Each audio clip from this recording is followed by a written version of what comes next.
વડોદરા શહેરમાં શાંતિ સુરક્ષા અને સલામતીની જવાબદારી શહેર પોલીસના માથે હોય છે ને એના માટે સતત શહેર પોલીસની ટીમ કાર્યશીલ રહે છે। વડોદરા શહેરમાં અલગ અલગ પોલીસ મથકો આવેલા છે, લગભગ 25 જેટલા પોલીસ મથકો છે અને આ પોલીસ મથકમાં કામ કરતા કર્મચારીઓ દ્વારા શહેરમાં શાંતિ સુરક્ષા અને સલામતીનો અહેસાસ શહેરમાં રહેતા નાગરિકો કરે તેની જવાબદારી પોલીસના જવાનો નિભાવે છે।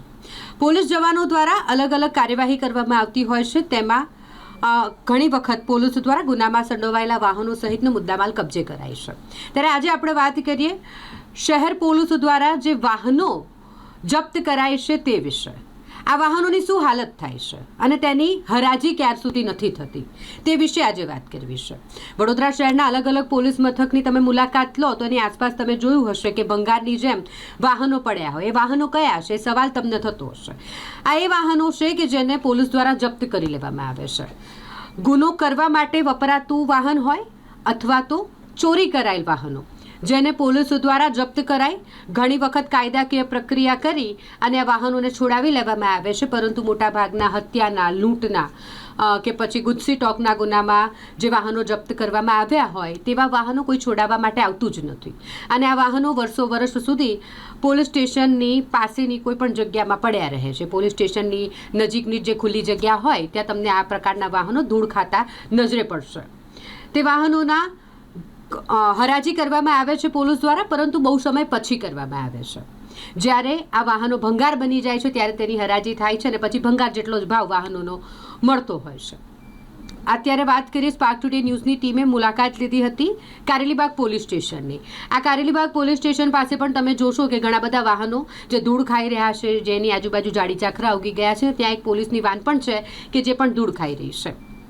આવામાં એડવોકેટ શૈલેષ અમીન એક રજૂઆત કહી શકાય કે જે પોલીસ વિભાગને કરી છે અને રજૂઆત એટલે કે આ વાહનો જેને જપ્ત કરાય છે પોલીસ વિભાગ દ્વારા તેની યોગ્ય જાળવણી કરવામાં આવે।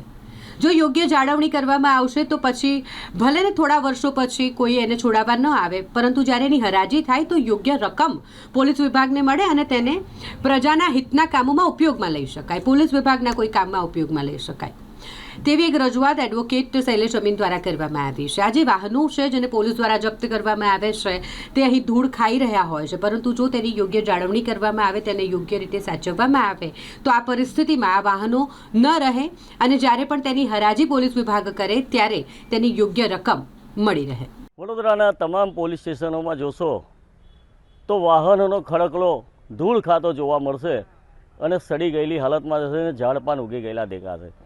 પોલીસ જ્યારે કોઈ પણ વાહનની જપ્તી લે છે કે ચોરીના વાહનો જપ્તી લે છે અને એના માલિક શોધાતા નથી તો આ વાહનોનો ખડકલો કરે છે। સાથે સાથે પોલીસને જ્યારે નવા જીપોને બધું ફાળવણી કરવામાં આવે છે ત્યારે જૂની જીપો એમની જે 112 જે અત્યારે ચાલે છે એવી જૂની જે છે એ બધી પણ ચાલુ હાલતમાં એ ભંગાર જેવા વાહનો પડી રહ્યા છે એને ત્યાં મૂકી દે છે ને એને બિલકુલ સડીને ભંગાર થઈ જાય ત્યાં સુધી એવી ને એવી પડી રહે છે। વડોદરામાં આવા અસંખ્ય વાહનો દરેક પોલીસ સ્ટેશનમાં પડેલા છે। ખરેખર પોલીસે આ વાહનો જ્યારે છેલ્લે હરાજી જ કરે છે ત્યારે વજનની કિંમતે માત્ર ભંગાર જ આવે છે અને આ ચાલુ વાહનો પોલીસ સ્ટેશનમાંથી પણ વાહનોના સ્પેર પાર્ટો ચોરાઈ જાય છે। ખરેખર પોલીસે એનો ફરિયાદી બનવું જોઈએ અને પોલીસે એની જાળવણી પણ કરવી જોઈએ। આની જગ્યાએ પોલીસ કમિશનર જો દરેક જગ્યાએ દરેક પોલીસ સ્ટેશનને વાહનોની જાળવણી કરવાનો એક પરિપત્ર કરે ને વાહનોને જ્યારે જે તે સ્થિતિમાં લીધું એનો પંચ કરે, એમાંથી ચોરાઈ ગયેલા વ્હીલ હોય, બેટરી હોય, કશું પણ હોય તો એની પોલીસ જ ફરિયાદી બને, કેમ કે એમના જ પોલીસ સ્ટેશનના કમ્પાઉન્ડમાંથી ગયેલું છે અને એમની જ જવાબદારી બને છે। તો આ કાર્યવાહી કરવી જોઈએ અને એની જાળવણી થાય, એનું એક ગોડાઉન બનવું જોઈએ અને પૂરેપૂરી કિંમત ના આવે તો 70% પણ વાહનોની હરાજીમાં કિંમત આવે એવી રીતની વ્યવસ્થા કરવી જોઈએ।